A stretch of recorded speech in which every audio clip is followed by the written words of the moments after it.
மத உணர்வுகளை புண்படுத்தக்கூடிய காட்சிகள் இருக்கு, அதனால மறு தணிக்கைக்கு அனுப்புறோம் அப்படிங்கிறதான் தணிக்கை வாரிய தரப்பு வழக்கறிஞர் நீதிமன்றத்தில் சொன்ன கருத்து. அந்த அடிப்படையில் மேலோட்டமாக பார்த்தால் தணிக்கை வாரியம் மறுப்பு தெரிவிக்கிறது, மறு தணிக்கைக்கு உட்படுத்தப்பட வேண்டும், ஒரு சமூக பதற்றம் ஏற்படுத்தப்படாமல் தடுக்கணும் அப்படிங்கிறதான் அவங்களுடைய முக்கியமான நோக்கமா இருக்கு. அவ்வளவுதானா விஷயம், இல்லை அதற்கு மேல வேற ஏதாவது இருக்கா? இல்ல, இதற்கு பின்னால் அரசியல் அழுத்தங்கள் இருக்கு, அரசியல் காரணங்கள் இருக்கு அப்படிங்கிறதா தான் இதை நிச்சயமா பாக்குறேன். தணிக்கைத்துறை, நீங்க சொன்னதை போல தணிக்கைத்துறை என்பது ஒரு 5 பேர் கொண்ட ஒரு குழுவினர். அந்த குழுவினர் படத்தை பார்ப்பாங்க. அது எந்த படமாக இருந்தாலும் அது கிட்டத்தட்ட ஒரு 50 பேர் 100 பேர் வரைக்கும் இருக்கிறாங்க அந்த தணிக்கை குழுல. ஒவ்வொரு திரைப்படம் வருகிற பொழுதும் 5 பேர் கொண்ட குழுவினருக்கு இந்த படத்தை நீங்க பாருங்க அப்படின்னு பரிந்துரைக்கப்படுறது வழக்கம். 5 பேர் பார்க்கிற பொழுது அதுல 4 பேர் அந்த படத்துக்கான U/A என்கிற சான்றிதழ், பொதுவா நம்ம திரைப்படங்களை வரிசைப்படுத்துகிற பொழுது U சான்றிதழ், U/A, A சான்றிதழ். A சான்றிதழ் என்பது வன்முறை காட்சிகளோ ஆபாச காட்சிகள் இருக்கக்கூடிய படத்துக்கு கொடுக்கக்கூடிய ஒரு சான்றிதழ். U/A என்பது அனைவரும் குடும்பத்தோடு பார்க்கக்கூடிய ஒரு சான்றிதழ். அதுக்கு 4 பேர் பரிந்துரைத்து விட்டார்கள். ஆன பின்பும் கூட ஒரு நபரே புகார்தாரராகவும் மாறுகிறார். இதுல நம்ம பேச வேண்டிய மிக முக்கியமான விஷயம், தணிக்கை குழுவுக்கான அதிகாரம், அந்த தணிக்கை குழுவில இருக்கக்கூடியவரே புகார்தாரராக மாறி இருக்கிறார் என்பதிலிருந்து இது அரசியல் மயமாகிவிட்டது. முழுக்க முழுக்க ஒரு அரசியல் மயமாக ஜனநாயகன் படம் சிக்கிக் கொண்டது. இதுல மிக முக்கியமா 2-3 கோணங்கள் நான் என்ன பாக்குறேன்னா, ஒன்று, விஜய் மீது நிகழ்த்தப்பட இருக்கக்கூடிய பொருளாதார தாக்குதல். இது மிக குறிப்பா இன்னைக்கு மத்திய அரசை தன்னுடைய கொள்கை எதிரி என்று சொல்லியிருக்கிறார், திமுகவை தன்னோட அரசியல் எதிரி என்று சொல்லிவிட்டு களமாடுகிறார். அப்ப அவருக்கு பாஜக தங்களுடைய பலத்தை காட்டணும். முதல்ல மத்திய அரசுனா என்ன, தொடர்ச்சியா நீங்க பாட்டுக்கு களமாடிக்கிட்டே இருக்கீங்களே, கூட்டணிக்குள்ளேயே வரமாட்டீங்க, பல கட்ட விஷயமா நீங்க பாட்டுக்கு போகின்ற போக்குல எல்லாம் பேசிட்டு இருக்கீங்க. அப்ப உங்களை தாக்கணும்னா அரசியல் ரீதியாக தாக்குவதற்கு நீங்க விஜயிடம் பெரிய மக்கள் பிரதிநிதிகளோ, இப்ப மக்கள் பிரதிநிதிகள் இருந்தாங்கன்னா அவர்களை இந்த பக்கம் இழுக்கிற வேலையோ வேற ஏதோ ஒன்று செய்யலாம். அப்ப இதுவர்கள் முழுக்க முழுக்க தணிக்கைத்துறையின் வாயிலாக ஒரு பொருளாதார தாக்குதல். விஜய் அவர்களுக்கு அந்த திரைப்படம் என்பது மிக மிக முக்கியம். அதுல இன்னொன்று, அவருடைய கடைசி படம் என்று அவரே அறிவித்திருக்கக்கூடிய ஒரு திரைப்படம். அப்ப அவருக்கு கடைசியா அவர் என்னன்னா ஒரு ஹிஸ்டரி ஃபைல் பண்ணணும், நம்ம ஒரு வரலாற்றை பதிவு செய்யணும், ஒரு 1000 கோடி கலெக்ஷன் ஆன படம் நினைக்கணும் அப்படின்னு தான் அவங்க 9ஆம் தேதி திட்டமிடுறாங்க. ஏன்னா தொடர் விடுமுறைகள், கிட்டத்தட்ட 5 நாட்கள் தொடர் விடுமுறைகள் இருக்கு. அப்ப 5 நாட்கள் தொடர் விடுமுறை இருக்கக்கூடிய காலகட்டத்துல ஒவ்வொரு நாளும் மக்கள் படத்துக்கு வருவாங்க, ஆர்வமா வருவாங்க. கிட்டத்தட்ட 5 நாள் விடுமுறைனா வீட்டுல குழந்தைகள் இருப்பாங்க, பெற்றோர்கள் அத்தனை பேரும் சேர்ந்து வருவாங்க. இன்னொன்று, நம்ம உடைத்து சொல்வதாக இருந்தா, தமிழக அரசு வேற பொங்கல் பரிசு தொகுப்பாக 3000 ரூபாயும் கொடுக்குறாங்க. அந்த தொகையில மக்கள் உற்சாகமாக இருக்க வேண்டும் என்று விரும்பக்கூடியவர்கள் சினிமா திரையரங்குக்கு தான் போவாங்க. அது பராசக்தி பார்ப்பவர்கள் பராசக்தி பார்ப்பாங்க, ஜனநாயகன் பார்ப்பவர்கள் ஜனநாயகன் பார்ப்பாங்க, 2 படத்தையுமே பார்ப்பாங்க ரசிகர்கள். அது ரசிக மனநிலை அப்படிதான் இருக்கும். அப்ப அந்த மாதிரியான பல காலகட்டங்கள் இருக்கக்கூடிய ஒரு சூழல்ல பொருளாதார திமுக அரசிட்ட பணம் வாங்கி தாவேகா தரப்பு படத்தை, விஜய் தரப்பு படத்தை பார்ப்பாங்கன்றீங்க? இல்ல, நிச்சயமா நீங்க 3000 ரூபாய் இப்ப கிடைக்குது. பல வீடுகள்ல பேசுற சப்ஜெக்ட் தான் நான் சொல்றேன். 3000 ரூபாய் கிடைக்குது. இப்ப எங்க வீட்லயே நான் உதாரணத்துக்கு சொல்றேன், டிக்கெட் முன்பதிவு செய்திருந்தோம், இன்றைய காட்சிக்கு முன்பதிவு செய்திருந்தோம், படத்தை நேரத்தையே தியேட்டர் நிர்வாகம் திருப்பி எங்களுக்கு அனுப்பிட்டாங்க.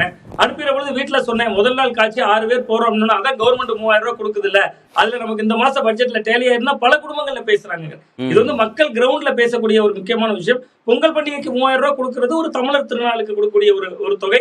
அந்த தொகையை மக்கள் வேறு செலவு செய்யணும். உள்ளூர் பொருளாதாரத்தின் அடிப்படையில திரையரங்குக்கு போவாங்க. இது அவங்களுக்கு உபரி வருமானமாக கிடைக்கக்கூடிய ஒன்றாக தான் பார்ப்பாங்க பல பேர். நான் பல பேரை சொல்றேன், இதே நேரத்தில் அதை விளிம்பு மக்கள் நன்கு பயன்படுத்துவாங்க.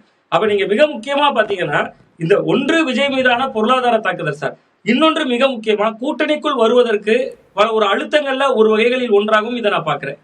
நிச்சயமா இன்னைக்கு விஜய் அவர்கள் கூட்டணி மீதான பொருளாதார தாக்குதலா, தயாரிப்பாளர் மீதான பொருளாதார தாக்குதல்? அது இல்ல, விஜய்க்கு தானே இதுல பெரும் பாதிப்பு இருக்கு. அவரை நம்பிதானே முதல் போட்டிருப்பாங்க. இதனால் வரை விஜய் படம் தானே நம்ம பேசுறோம். இன்று வரைக்கும் ஜனநாயகனுக்கான ஒரு வேல்யூ அப்படி நம்ம பாக்குறது விஜயனுடைய கடைசி படம், விஜய் நடித்திருக்கிற படம், விஜய் படத்துக்கு போறோம் அப்படின்னு தானே பாக்குறோம். விஜய்க்கு அந்த தயாரிப்பு நிறுவனம் செலவு செய்திருக்கக்கூடிய தொகையில பெரும்பகுதி அந்த ஹீரோவுக்கான சம்பளமா தான் போயிருக்கும். சோ அப்ப அது ஒரு வகையான பொருளாதார நெருக்கடியை உருவாக்க முடியும் அப்படின்னு நினைக்கிறாங்க. ஒன்று புதுசு இல்ல, கூட்டணிக்குள் விஜயை கொண்டு வருவது விஜய்க்கு புதுசு இல்ல. அது கேட்கல சார், விஜய்க்கு புதுசு இல்ல, இந்த பிரச்சனைங்கிறது புதுசு இல்ல. கீதை படத்து பேரை புதிய கீதைன்னு மாத்தணும், துப்பாக்கி படத்துல இஸ்லாமியர்கள் தொடர்பான காட்சிகள் தவறா சித்தரிக்கப்பட்டிருக்கு, நீக்கணும், சர்க்கார் படத்துல இலவச பொருட்கள் தீயிட்டு கொளுத்தப்பட்டன, அதை நீக்கணும், முன்னாள் முதல்வர் ஜெயலலிதாவுடைய இயற்பெயர் அங்க பயன்படுத்தப்பட்டிருக்கு வில்லியோட பெயருக்கு, அதனால அதிமுக ஆர்ப்பாட்டம் நடத்தி அந்த காட்சிகள் அதுக்கப்புறம் நீக்கப்பட்டது. மெர்சர் படத்துல ஜிஎஸ்டி தொடர்பாக காட்சிகள் வந்ததுன்னு பாஜக தரப்புல தலைவர்கள் எதிர்த்தாங்க. அதுக்கப்புறம் இன்னும் பீஸ்ட் படத்துல கூட தமிழ்நாடு முஸ்லீம் லீக் கூட இஸ்லாமியர்கள் தொடர்பான காட்சிகள் தவறா சித்தரிக்கப்பட்டிருக்குன்னு தொடர்ச்சியா இருக்கு. பொலிட்டிக்கலாவும் எதிர்ப்பு வந்திருக்கு, மத அடிப்படையிலையும் எதிர்ப்பு வந்திருக்கு. அதே மாதிரியான தொடக்கம் தானே, அதனுடைய நீட்சியா தானே இப்போதும் பார்க்கணும். அதுல என்ன அரசியல் இருக்கு? ஆமா சார், இல்ல நிச்சயமா இதுல பாத்தீங்கன்னா தேர்தலுக்கு இன்னும் சில மாதங்கள் மட்டும் இருக்கு சார். இந்த படம் முழுக்க ஒரு அரசியலை பேசுது, அரசியல் விஜய் அரசியலை பேசுகிறது. படத்துல அவங்க என்ன வகையான காட்சிகள் வைத்திருக்காங்கன்னு நமக்கு இன்னும் அறுதிட்டு உறுதியா தெரியாது. அதே நேரத்துல எம்ஜிஆருடைய பாடல்களை பயன்படுத்திருக்காங்க. நான் ஆணையிட்டால் என்கிற பாடல் வரதா சொல்லப்படுது. தொடர்ச்சியா அரசியல் வசனங்கள் அதுல இருக்கிறதா சொல்லப்படுது. படம் ரிலீஸ் ஆகிற தேதி இன்னைக்கு 9ஆம் தேதி வரை முடிவாகல. 21ஆம் தேதி வழக்கை தான் தள்ளி வச்சிருக்காங்க. அந்த வழக்கினுடைய போக்கு இன்னும் ஓரிரு மாதங்களுக்கோ ஒரு 15-20 நாட்களுக்கோ நகருதுன்னு வச்சுக்கொள்ளுமே. நான் பொருளாதார தாக்குதல் எதுக்குள்ள வரேன்னா, இந்த படத்தினுடைய அடுத்தடுத்த கட்ட விசாரணை இன்னும் 15 நாள் 20 நாள் ஒருவேளை தள்ளி போய்கிட்டே இருக்கு. தேர்தல் தேதி அறிவிப்பு வந்துடுச்சு. தேர்தல் நடத்தை விதிகள் அமல்ல இருக்கிறதுனால அரசியல் படத்தை வெளியிட முடியுமா முதல்ல? அப்ப அது ஒரு வகையான சிக்கலுக்குள்ள விஜய் அவர்களை நெருக்கடிக்குள்ள கொண்டு போறதுக்கான ஒரு முயற்சியாகவும் இது மாறுவதற்கான வாய்ப்பு இருக்கு எதிர்காலத்துல. இன்னொன்று அவர்களுடைய கணக்கு கூட்டணிக்குள் விஜய் வரணும். இல்ல, அரசியல் ரீதியான கருத்துக்கள் இருக்கு, அரசியல் ரீதியான நெருக்கடி, பொருளாதார நெருக்கடி, இவ்வளவையும் கடந்து ஒரு மாநிலத்தின் முதல்வராக வரணும்னு ஆசைப்படக்கூடிய நபர் நடிக்கக்கூடிய திரைப்படத்துல மத ரீதியிலான சர்ச்சைக்குரிய கருத்துக்கள் இருக்கு, மத ரீதியிலான பதற்றம் ஏற்பட வாய்ப்பு இருக்குன்னு தணிக்கை வாரியம் கருதுவது குறித்து எந்த பிரஞ்சையும் இல்லையா? அது பேசப்பட வேண்டியதே இல்லையா? இல்ல, அது நிச்சயமாக பேசப்படணும். இன்னொரு கோணமா நீங்க வந்து தயாரிப்பாளர் தரப்பு பேசியிருக்கா? விஜய் பேசியிருக்காரா? இல்ல, அதுதான் விஜயினுடைய மிக முக்கியமான பலவீனம் என்னன்னா, இந்த நேரத்துல கூட அவர் பாஜகவுக்கு எதிராக ரியாக்டே பண்ணல. அவர் வந்து கிட்டத்தட்ட கரூர் சம்பவத்துக்கு பின்பு, அதுதான் நான் சொல்ல வரேன் சார், செப்டம்பர் 27 சம்பவத்திற்கு பின்பு அவர் சிபிஐல வழக்கு போன பின்பு அதே மாதிரி இந்த ஜனநாயகன் படத்துக்கு அவர் எந்த விதமான ரியாக்டும் பண்ணல. முதல்ல தன்னுடைய பிரச்சனைக்கு ரியாக்ட் பண்றவர் தான் மக்கள் பிரச்சனைகளுக்கு ரியாக்ட் பண்ணுவார் நம்புவாங்க. பட் அவங்க என்ன நினைக்கிறாங்கன்னா, நம்ம கரூர் போன்ற விஷயங்கள்ல பெருசா ரியாக்ட் பண்ணல, சோ இப்ப நம்ம ஜனநாயகனுக்கு ரியாக்ட் பண்ணா பாருங்க அவரோட சினிமாவுக்கு மட்டும் ரியாக்ட் பண்றாரு, வேற எதுக்கு ரியாக்ட் பண்ணலன்னு எதிர்த்தரப்புல இருந்து ரொம்ப எளிதா அதை பிரச்சாரமா மாத்திர முடியும்னு நினைத்து கையாளுறாங்க. ஒன்று. இன்னொன்று விஷயம் வந்து இந்த தணிக்கை சார்ந்த விஷயங்கள்ல மிக முக்கியமா என்ன சொல்றாங்கன்னா சார், இவங்க வந்து ஒரு அப்ளை பண்ணிருக்காங்க தணிக்கை சான்றுக்கு, அப்ளை பண்ணிட்டு மலேசியாவுக்கு போயிட்டாங்க, அவங்களுடைய இசை வெளியீட்டு விழாவுக்கு போயிட்டாங்க. அதுல காட்டின ஆர்வத்தை இங்க சான்றிதழ் ஏன் இன்னும் வரலங்கிறதுல முனைப்பு காட்டல, அவர்கள்ட்ட நிறைய கருத்துக்களை கேட்கல அப்படின்னு சொல்லப்படுது. அது இன்னொரு கோணமாக இருக்கு. இதற்குள்ள ஒரு அரசியல் அழுத்தம் இருக்கு அப்படின்னு தான் பாக்குறேன். பாஜக இதற்கு பின்னால இருக்கு. பாஜகவுக்கும் தாவேகாவுக்கும் நெக்சஸ் ரெண்டு விதமா இதை அணுகப்படுது. பாஜக திட்டமிட்டே திரு விஜய்க்கு அழுத்தம் கொடுக்குது அதிமுக பாஜக கூட்டணிகளை கொண்டு வருவதற்காக. இன்னொன்று, திமுகவுக்கு போக வேண்டிய சிறுபான்மை வாக்குகளை விஜய் பக்கம் திருப்புவதற்கு ஒரு மறைமுக கூட்டணி பாஜக தாவேகா இடையே. எந்த கோணத்துல இது அணுகப்பட வேண்டியது? நிச்சயமா மறைமுக கூட்டணி இல்ல.